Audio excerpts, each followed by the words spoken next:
ಮೀಸಲಾತಿ ವರ್ಗೀಕರಣದ ವಿಧೇಯಕನೂ ಕೂಡ ತಳ್ಳಾಕಿ ಹಳೆ ನಿಯಮದ ಮೇಲೆ ಉದ್ಯೋಗ ನೇಮಕಾತಿಯನ್ನು ಮಾಡೋದಕ್ಕೆ ಇದೇ ತಿಂಗಳ 26ನೇ ತಾರೀಕಂತೂ ಸಚಿವ ಸಂಪುಟ ತೀರ್ಮಾನವನ್ನು ಮಾಡಿದೆ.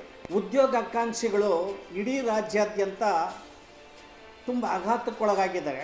ಈ ಆಯ್ಕೆ ಪ್ರಕ್ರಿಯೆ ಏನಿದೆ ಇದು ಮುಗಿಯೋದ್ರೊಳಗೆ ವರ್ಗೀಕರಣದ ನಾವು ಜಾರಿ ಮಾಡ್ತೀವಿ, ಅದಕ್ಕೆ ಬದ್ಧತೆ ಇದೆ ಅಂತ ಸಿದ್ದರಾಮಯ್ಯನವರು ಇಟ್ಟಂಥ ಹೆಜ್ಜೆ ಇದೆಯಲ್ಲ, ಇದು ಅನೇಕ ಅನುಮಾನಗಳಿಗೆ ಎಡೆ ಮಾಡಿಕೊಟ್ಟಿದೆ.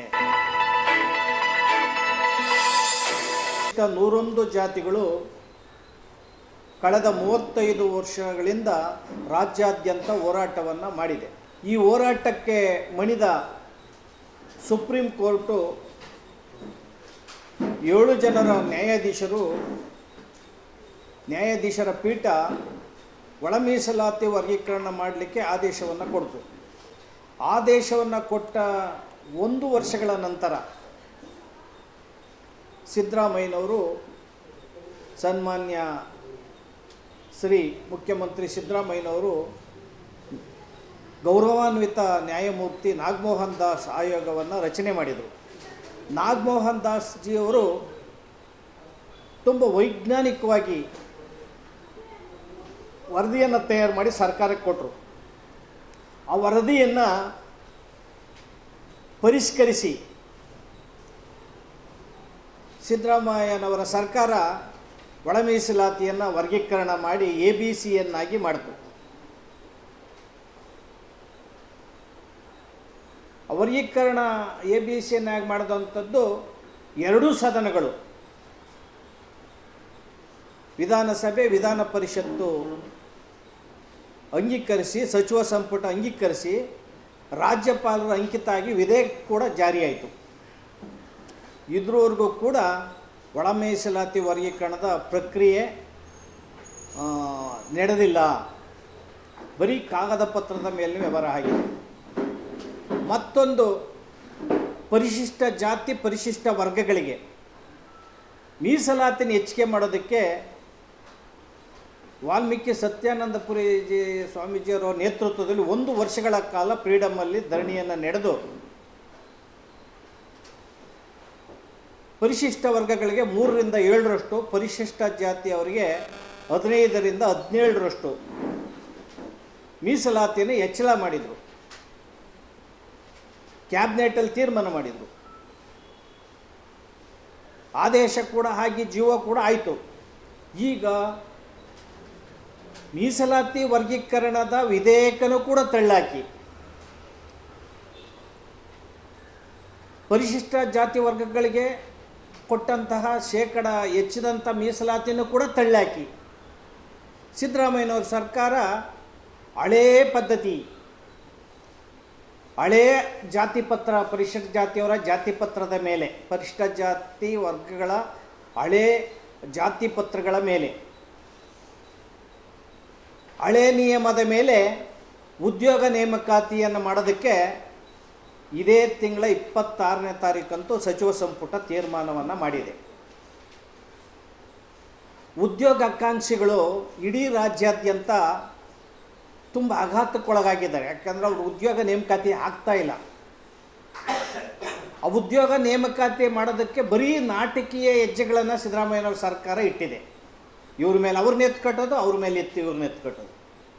ಈಗ ಬೀಸೋದೊಣ್ಣೆಗೆ ತಲೆ ತಪ್ಪಿಸ್ಕೊಳಕ್ಕೋಸ್ಕರ ಉದ್ಯೋಗಾಕಾಂಕ್ಷಿಗಳಿಗೆ ಉದ್ಯೋಗ ಕೊಡ್ತೀವಿ ಅಂತೇಳಿ 56,432 ಉದ್ಯೋಗಗಳನ್ನು ನೇಮಕ ಮಾಡ್ತೀವಿ ರಾಜ್ಯದಲ್ಲಿ ಅಂತೇಳಿ ಸಚಿವ ಸಂಪುಟ ತೀರ್ಮಾನವನ್ನು ತಗೊಂಡು ಪರಿಶಿಷ್ಟ ಜಾತಿಗಳಿಗೆ ಶೇಕಡ ಹಳೇ ಪದ್ಧತಿಯಂತೆ ಶೇಕಡ 15ರಷ್ಟು ಮೀಸಲಾತಿಯನ್ನು, ಒಳ ಮೀಸಲಾತಿಯನ್ನು ಹೊರಗಡೆ ಇಟ್ಟು ಒಳ ಮೀಸಲಾತಿ ವರ್ಗೀಕರಣ ಇಲ್ಲದೇ ಶೇಕಡ 15ರಷ್ಟು ಉದ್ಯೋಗ ಅವಕಾಶವನ್ನು ನೇಮಕಾತಿ ಮಾಡ್ತೀವಿ. ಈ ಆಯ್ಕೆ ಪ್ರಕ್ರಿಯೆ ಏನಿದೆ ಇದು ಮುಗಿಯೋದ್ರೊಳಗೆ ವರ್ಗೀಕರಣದ ನಾವು ಜಾರಿ ಮಾಡ್ತೀವಿ, ಅದಕ್ಕೆ ಬದ್ಧತೆ ಇದೆ ಅಂತ ಸಿದ್ದರಾಮಯ್ಯನವರು ಇಟ್ಟಂಥ ಹೆಜ್ಜೆ ಇದೆಯಲ್ಲ, ಇದು ಅನೇಕ ಅನುಮಾನಗಳಿಗೆ ಎಡೆ ಮಾಡಿಕೊಟ್ಟಿದೆ. ಒಂದು ಕಡೆ ಒಳ ಮೀಸಲಾತಿ ವರ್ಗೀಕರಣದ ಬಗ್ಗೆ ವಿಧೇಯಕ ಇದೆ, 2 ಸದನಗಳು ತೀರ್ಪನ್ನು ಕೊಟ್ಟಿದ್ದಾವೆ. ಎರಡೂ ಸದನಗಳು ಒಪ್ಪಿಗೆಯನ್ನು ಕೊಟ್ಟಿದ್ದಾವೆ, ರಾಜ್ಯಪಾಲರು ವಿಧೇಯಕ ಅಂಕಿತ ಹಾಕಿದ್ದಾರೆ.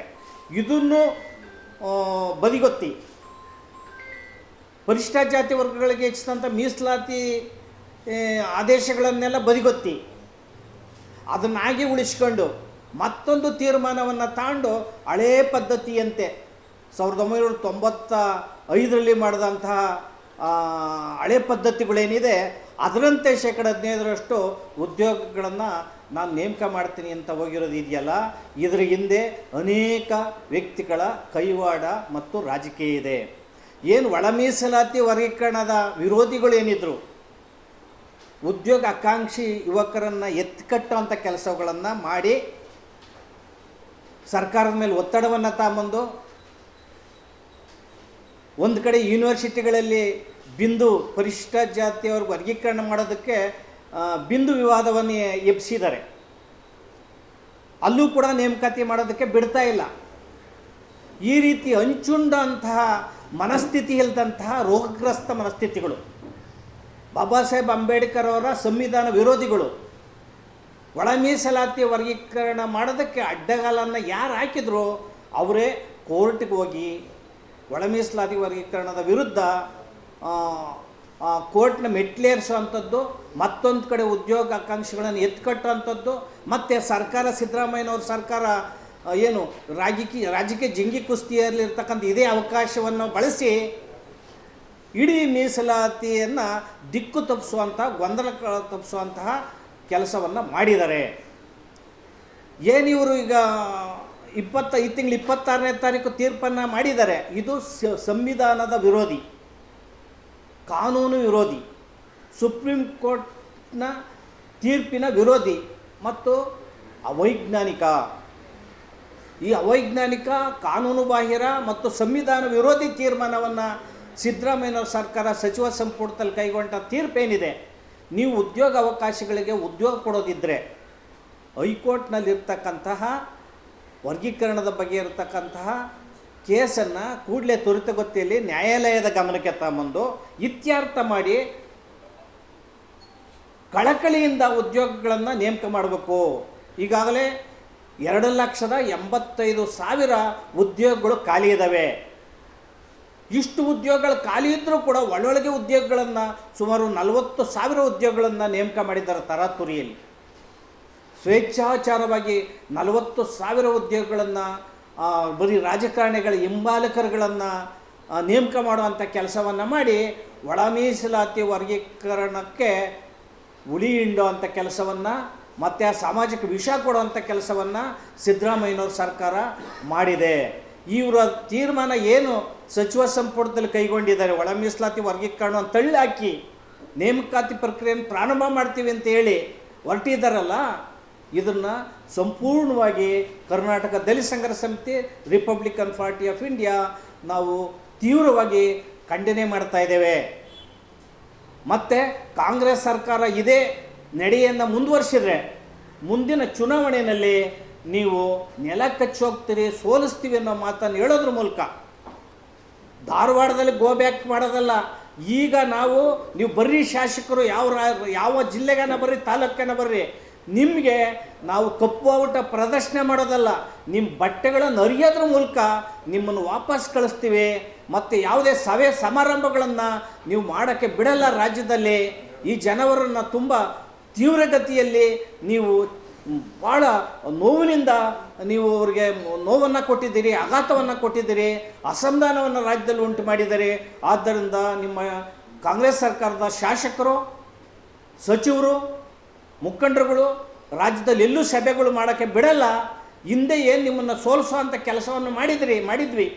ಸಿದ್ದರಾಮಯ್ಯನವರು ಏನು ಕಣ್ಣೀರು ಹಾಕಿದ್ರು ಒಳ ಮೀಸಲಾತಿ ವರ್ಗೀಕರಣದಿಂದ ನಾನು ಸೋತು ಅಂತೇಳಿ ಪಕ್ಷ, ಅದೇ ಹೀನಾಯ ಸ್ಥಿತಿಗೆ ಕಾಂಗ್ರೆಸ್ ಪಕ್ಷ ಮಹಾನಗರ ಪಾಲಿಕೆಯಲ್ಲೂ ಬರ್ತದೆ, ಜಿಲ್ಲಾ ಪಂಚಾಯತಿಯಲ್ಲೂ ಬರ್ತದೆ, 2028ಕ್ಕೂ ಬರ್ತದೆ ಅನ್ನೋ ಮಾತನ್ನು ನಾನು ಖಡಾಖಂಡಿತವಾಗಿ ಮುಖ್ಯಮಂತ್ರಿ ಸಿದ್ದರಾಮಯ್ಯನವರು ಸರ್ಕಾರಕ್ಕೆ ಹೇಳಕ್ಕೆ ಇಚ್ಛೆಪಡ್ತಾ ಇದ್ದೇನೆ.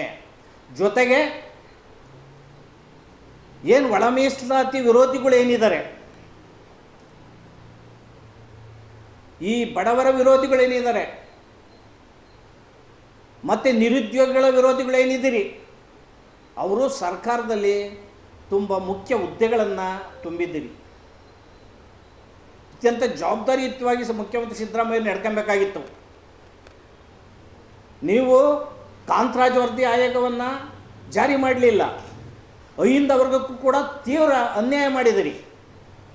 ಸದಾಶಿವ ಆಯೋಗವನ್ನು ಜಾರಿ ಮಾಡಲಿಲ್ಲ. ನಾಗಮೋಹನ್ ದಾಸ್ ಆಯೋಗವನ್ನು ಜಾರಿ ಮಾಡಲಿಲ್ಲ. ಪರಿಶಿಷ್ಟ ಜಾತಿಗಳಿಗೆ ಅನ್ಯಾಯ ಮಾಡಿದಿರಿ. ಮತ್ತು ಮೀಸಲಾತಿ ಹೆಚ್ಚಳ ಮಾಡದಂಥ ಕೆಲಸವನ್ನು ಏನು ನಡೀತು, ಪರಿಶಿಷ್ಟ ಜಾತಿ ವರ್ಗಗಳಿಗೆ ಇನ್ನೂ ಕೂಡ ನೀವು ಕತ್ತಲ್ಲಿ ಮೀಸಲಾತಿಯನ್ನು ಇಟ್ಟಿದ್ದೀರಿ, ಬ್ಲ್ಯಾಂಕಲ್ಲಿ ಮೀಸಲಾತಿಯನ್ನು ಇಟ್ಟಿದ್ದೀರಿ, ಕೋಲ್ಡೇಜ್ ಸ್ಟೋರಲ್ಲಿ ಮೀಸಲಾತಿಯನ್ನು ಇಟ್ಟಿದ್ದೀರಿ. ಇಡೀ ಮೀಸಲಾತಿಯನ್ನು ನೀವೇನು ದಮನ ಮಾಡಕ್ಕೆ ಹೊರಟಿದ್ದೀರಿ ಸಿದ್ದರಾಮಯ್ಯನವರು. ಒಂದು ಕಡೆ ಸಾಮಾಜಿಕ ನ್ಯಾಯ ಅಂತ ಹೇಳುವಂಥ ಸಿದ್ದರಾಮಯ್ಯನವರು, ಅಹಿಂದ ನಾಯಕ ಅಂತ ಹೇಳುವಂಥ ಸಿದ್ದರಾಮಯ್ಯನವರು, ಇಡೀ ಪರಿಶಿಷ್ಟ ಜಾತಿ ವರ್ಗಗಳು SC ST OBCಗಳಿಗೆ ಮಾಡಿದಂಥ ಅನ್ಯಾಯ ಬಹುಶಃ ಯಾರೂ ಕೂಡ ಮಾಡಿಲ್ಲ ಅನ್ನೋ ಮಾತನ್ನು ಈ ಸಂದರ್ಭದಲ್ಲಿ ಹೇಳಿ, ನೀವು ಕೋರ್ಟಿಗೆ ಹೋದಂತಹ ಕೋರ್ಟ್ ಮೆಟ್ಲೇರ್ದಂತಹ ನೀವು ಯಾವುದೇ ನಿಮ್ಮ ಸರ್ಕಾರದ ವಕೀಲರುಗಳು ನ್ಯಾಯಾಧೀಶರ ಗಮನಕ್ಕೆ ತರುವಂಥ ಕೆಲಸಗಳನ್ನು ಮಾಡೇ ಇಲ್ಲ. ಮೀಸಲಾತಿ ವರ್ಗೀಕರಣದ ಬಗ್ಗೆ ಕಳಕಳಿ ತೋರಿಸಿಲ್ಲ, ಮೀಸಲಾತಿ ಹೆಚ್ಚಳದ ಬಗ್ಗೆ ಕಳಕಳಿ ತೋರಿಸಿಲ್ಲ. ಅವು ಉದ್ಯೋಗಿಗಳ ಮೂಗಿಗೆ ತುಪ್ಪ ಸವರಕ್ಕೋಸ್ಕರ ಮತ್ತು ಮುಂದಿನ ಚುನಾವಣೆಗೆ ಅವಕಾಶ ಮಾಡ್ಕೊಳಕ್ಕೋಸ್ಕರ ಉದ್ಯೋಗ ನೇಮಕಾತಿ ಮಾಡ್ತೀವಿ ಅಂತ ನಾಟಕವನ್ನಾಡಿ ಇದು ಕೂಡ ಕೋರ್ಟ್ನ ಕಟಕಟೆ ಸೇರಿಸುವಂಥ ಕೆಲಸವನ್ನು ನೀವು ಮಾಡಿ ಎಲ್ಲನೂ ಕೂಡ ಸಿಲುಕನ್ನು ಉಂಟು ಮಾಡಿ ಆಡಳಿತದ ಸ್ವಚ್ಛಂದವನ್ನು ಮಾಡ್ದಾನೆ, ಸಾಮಾಜಿಕ ನ್ಯಾಯದ ಮೇಲೆ ಬೆಳಕು ಚೆಲ್ದಾನೆ, ಸಂವಿಧಾನದ ಆಶಯಗಳನ್ನು ಈಡೇರಿಸ್ತಾನೆ. ಈ ರೀತಿ ಅನ್ಯಾಯವನ್ನು ಮಾಡಿದರೆ ಪಕ್ಕದ ರಾಜ್ಯದಲ್ಲಿ ತೆಲಂಗಾಣ, ಆಂಧ್ರ ಪ್ರದೇಶ, ಹರಿಯಾಣದಲ್ಲಿ ಸುಪ್ರೀಂ ಕೋರ್ಟ್ 7 ಜನ ನ್ಯಾಯಾಧೀಶ ಪೀಠದ ತೀರ್ಪಿಗೆ ಬೆಲೆಯನ್ನು ಕೊಟ್ಟು ಗೌರವವನ್ನು ಕೊಟ್ಟು 6 ತಿಂಗಳಲ್ಲಿ ಮೀಸಲಾತಿ ವರ್ಗೀಕರಣವನ್ನು ಮಾಡಿ ತೋರಿಸಿದ್ದಾರೆ. ಅದಕ್ಕೆ ಮಾದರಿ ಆಗಬೇಕಾಗಿತ್ತು ಸಿದ್ದರಾಮಯ್ಯರವ್ರ ಸರ್ಕಾರ. ನೀವು ಬರೀ ರಾಜಕೀಯ ಕುತಂತ್ರ, ರಾಜಕೀಯ ಹುನ್ನಾರ ಮತ್ತು ಯಾವ ಸಮಾಜದ ಪರವಾಗಿ ನೀವು ಹೇಳ್ತಾರೋ ಅದೇ ಸಮಾಜವನ್ನು ತುಳಿಯುವಂಥ ಕೆಲಸಗಳನ್ನು ನೀವು ಮಾಡ್ತಾಯಿದ್ದೀರಿ. ನೀವು SC ST ಹೆಸರು ಕೂಡ ಹೇಳೋದಕ್ಕೆ ನಿಮ್ಗೆ ಯಾವುದೇ ನೈತಿಕ ಹಕ್ಕಾಗಲಿ ಹೊಣೆ ಆಗಲಿ ಇಲ್ಲ. ಯಾಕೆಂದರೆ ಪರಿಶಿಷ್ಟ ಜಾತಿಯವರ ಹಣ ಏನಿದೆ SC SP TSP ಹಣ, ಸಿದ್ದರಾಮಯ್ಯನವರು 2.5 ವರ್ಷದಲ್ಲಿ 38,870 ಕೋಟಿ ಪರಿಶಿಷ್ಟ ಜಾತಿ ವರ್ಗಗಳ ಹಣವನ್ನು ಗ್ಯಾರಂಟಿಗೆ ಹಾಕಿದಿರಿ, ರಸ್ತೆಗೆ ಹಾಕಿದ್ರಿ, ಮೇಲ್ಸೇತುವೆಗೆ ಹಾಕಿದ್ರಿ, ಕೊನೆಯದಾಗಿ ಹುಲಿ ಸಂರಕ್ಷಣೆಗೆ ಹಾಕಿದಿರಿ ಪರಿಶಿಷ್ಟ ಜಾತಿಯವರ ಅಭಿವೃದ್ಧಿ ಹಣವನ್ನು. ನಾಚಿಕೆ ಆಗಬೇಕು ಸರ್ಕಾರಕ್ಕೆ. ನಿಮ್ಮ ಸರ್ಕಾರದ ವೈಖರಿ ಏನಿದೆ ಮತ್ತು ನಿಮ್ಮ ಹಿಂದೆ ಪರಿಶಿಷ್ಟ ಜಾತಿಯವ್ರ ಪರವಾಗಿ ಹೇಳುವಂಥ ಜನಗಳೇನಿದ್ದಾರೆ ಅವರು ಪರಿಶಿಷ್ಟ ಜಾತಿಗಳನ್ನು ಒಡೆದು ಪರಿಶಿಷ್ಟ ಜಾತಿಗಳಲ್ಲೇ ವಿಭಾಗಗಳನ್ನು ಮಾಡಿ ಪರಿಶಿಷ್ಟ ಜಾತಿಗಳನ್ನು ವಿಭಜಿಸಿ ರಾಜಕೀಯ ಮಾಡ್ತಾಯಿದ್ದೀರಿ. ಬಾಬಾ ಸಾಹೇಬ್ ಅಂಬೇಡ್ಕರ್ ಅವರು ಅತ್ಯಂತ ಪರಿಶ್ರಮದಿಂದ ಈ ಜಾತಿಗಳನ್ನು ಒಟ್ಟು ಮಾಡಿದರು, ಇಡಿಯಾಗಿ ಸಮಷ್ಟಿಯಾಗಿ ಸೇರಿಸಿದ್ರು. ಏನು ದೇಶದಲ್ಲಿರ್ತಕ್ಕಂಥ 1600 ಪರಿಶಿಷ್ಟ ಜಾತಿಗಳು, ದೇಶದಲ್ಲಿರ್ತಕ್ಕಂಥ 1000 ಪರಿಶಿಷ್ಟ ವರ್ಗಗಳು, ಮಂಡಲ ಆಯೋಗದ ಪ್ರಕಾರ 3743 ಹಿಂದುಳಿದ ಜಾತಿಗಳು, ಒಟ್ಟು 6000 ಜಾತಿಗಳನ್ನು ಮತ್ತೆ ಉಳಿದ ಇಡೀ ದೇಶವನ್ನು ಕಟ್ಟೋದಕ್ಕೆ ಬಾಬಾ ಸಾಹೇಬ್ ಅಂಬೇಡ್ಕರ್ ಏನು ಪರಿಶ್ರಮ ಪಟ್ಟರು ಅದೆಲ್ಲನೂ ಕೂಡ ಮಣ್ಣುಗೂಡಿಸುವಂಥ ಕೆಲಸವನ್ನು ಸಂವಿಧಾನದ ಫಲಾನುಭವಿಗಳು, ಮೀಸಲಾತಿಯ ಫಲಾನುಭವಿಗಳು ನೀವು ಮಾಡ್ತಾ ಇದ್ದೀರಿ. ನಿಮಗೆ ಒಳಿತಾಗಲ್ಲ ರಾಜಕೀಯವಾಗಿ ಅನ್ನೋ ಮಾತನ್ನು ಹೇಳೋದ್ರ ಮೂಲಕ ವಿರೋಧ ಪಕ್ಷಗಳು ಸಮರ್ಥವಾಗಿದ್ದರೆ ಇವ್ರು ಮಾಡೋವಂಥ ತಪ್ಪುಗಳನ್ನೆಲ್ಲ ಎತ್ತಿಡ್ಬೋದಾಯಿತು. ವಿರೋಧ ಪಕ್ಷದಾಗ ಅರ್ಹತೆ ಇರೋಂಥವ್ರು ಬೀದಿಗಳಲ್ಲಿ ಹೋರಾಟ ಮಾಡ್ತಾವ್ರೆ, ಅರ್ಹತೆ ಇಲ್ಲದಂಥವರು ಜಾತಿ ಕಾರಣಕ್ಕೋಸ್ಕರ ಅರ್ಹತೆಯನ್ನು ಪಡೆದಂಥ ಜನ ಇವತ್ತು ವಿರೋಧ ಪಕ್ಷದಲ್ಲಿ, ಆಡಳಿತ ಪಕ್ಷದಲ್ಲಿ ಇರೋದ್ರಿಂದ ಇಡೀ ಸಂವಿಧಾನದ ಆಶಯಗಳು, ಪರಿಕಲ್ಪನೆಗಳು ಎಲ್ಲೋ ಒಂದು ರೀತಿಯಲ್ಲಿ ಈ ದೇಶದಲ್ಲಿ ಒಡಕನ್ನು, ಜಾತಿವಾದವನ್ನು, ಕೋಮುವಾದವನ್ನು, ಮನುವಾದವನ್ನು ಹುಟ್ಟಾಕ್ತಾ ಇದ್ದಾವೆ. BJP ನೇರ ಕೋಮುವಾದಿ ಆದರೆ ಕಾಂಗ್ರೆಸ್ಸು ಮೃದು ಕೋಮುವಾದಿ. ಅದರಲ್ಲೂ ಸಿದ್ದರಾಮಯ್ಯನವರು ಸಮಾಜವಾದಿ ಅಲ್ಲ, ಇವರು ಡೋಂಗಿ ಸಮಾಜವಾದಿ, ಎಡಬಿಡಂಗಿ ಸಮಾಜವಾದಿ.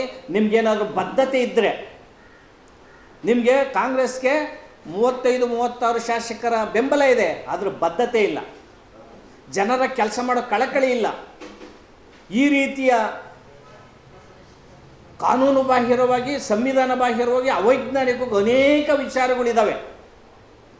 ಈ ವಿಚಾರಗಳನ್ನು ನಾವು ಮುಂದಿನ ತಿಂಗಳು ಮಾರ್ಚಿನಲ್ಲಿ ಮೊದಲನೇ ವಾರದಲ್ಲಿ ಇಡೀ ರಾಜ್ಯಾದ್ಯಂತ ಪ್ರವಾಸವನ್ನು ಕೈಗೊಳ್ಳುತ್ತೇವೆ ಮತ್ತು ಬಹುದೊಡ್ಡ ರಾಜ್ಯ ಮಟ್ಟದ ಸಭೆಯನ್ನು ಮುಂದಿನ ತಿಂಗಳು ಮಾರ್ಚಿನಲ್ಲಿ ಕರೀತೇವೆ. ರಾಜ್ಯ ಮಟ್ಟದ ಸಭೆಯನ್ನು RPIB ಮತ್ತು ದಲಿತ ಸಂಘರ್ಷ ಸಮಿತಿ ಮತ್ತು ಸಮಾನ ಮನಸ್ಕ ಎಲ್ಲ ಹೋರಾಟಗಾರರ ಸಭೆಯನ್ನು ಬೃಹತ್ತಾಗಿ ಕರೆದು ಮುಂದಿನ ತಿಂಗಳು ಮಾರ್ಚಿನಲ್ಲಿ ಇಡೀ ರಾಜ್ಯಾದ್ಯಂತ ಪ್ರವಾಸವನ್ನು ಕೈಗೊಳ್ಳೋದ್ರ ಮೂಲಕ ಉಗ್ರ ಹೋರಾಟವನ್ನು ನಿಮ್ಮ ವಿರುದ್ಧ ಮಾಡ್ತೇವೆ. ಮತ್ತು ನೀವು ಯಾರ್ಯಾರು ಕ್ಷೇತ್ರಗಳಿಗೆ ಬರ್ತೀರಿ, ಸಭೆಗಳು ನಡೆಸ್ತೀವಿ, ಗೋಬ್ಯಾಕ್ ಚಳವಳಿಗಳನ್ನು ನಿಮ್ಮ ವಿರುದ್ಧ ಮಾಡ್ತೀವಿ. ಕಾಂಗ್ರೆಸ್ಸು ಆಶ್ವಾಸನೆ ಕೊಟ್ಟಿತ್ತು, BJP ಆಶ್ವಾಸನೆ ಕೊಟ್ಟಿತ್ತು. ನೀವು ಮೂರೂ ಜನ ಕೂಡ, ಮೂರು ಪಕ್ಷಗಳು ಆಡಳಿತ ಮಾಡಿದಂಥವರು ಈ ಸಮಾಜಕ್ಕೆ ಭಾರಿ ಅನ್ಯಾಯವನ್ನು ಮಾಡಿದ್ದೀರಿ. ಈ ಅನ್ಯಾಯವನ್ನು ಪ್ರತಿಭಟಿಸೋದಕ್ಕೆ ನಾವು ಮಾರ್ಚ್ ಮೊದಲನೇ ವಾರದಲ್ಲಿ ದೊಡ್ಡ ಸಭೆಯನ್ನು ಕರೆಯೋದ್ರ ಮೂಲಕ ಹೋರಾಟವನ್ನು ನಾವು ಮುನ್ನಡೆಸ್ತೀವಿ ಅನ್ನೋ ಎಚ್ಚರಿಕೆಯನ್ನು ನಿಮ್ಮ ಸರ್ಕಾರಕ್ಕೆ ಕೊಡ್ತಾ ಇದ್ದೇವೆ. ಕೂಡಲೇ ಮೀಸಲಾತಿ ವರ್ಗೀಕರಣವನ್ನು ಮಾಡಿ ಮತ್ತು 17% ಏನಿದೆ ಪ್ರಣಾಳಿಕೆಗಳಲ್ಲಿ ಹಾಕಿತ್ತು ಒಳ ಮೀಸಲಾತಿ ವರ್ಗೀಕರಣ ಮಾಡ್ತೀವಿ ಅಂತ. ನೀವು ಮೂರೂ ಜನ ಕೂಡ, ಮೂರು ಪಕ್ಷಗಳು ಆಡಳಿತ ಮಾಡಿದಂಥವರು ಈ ಸಮಾಜಕ್ಕೆ ಭಾರಿ ಅನ್ಯಾಯವನ್ನು ಮಾಡಿದ್ದೀರಿ.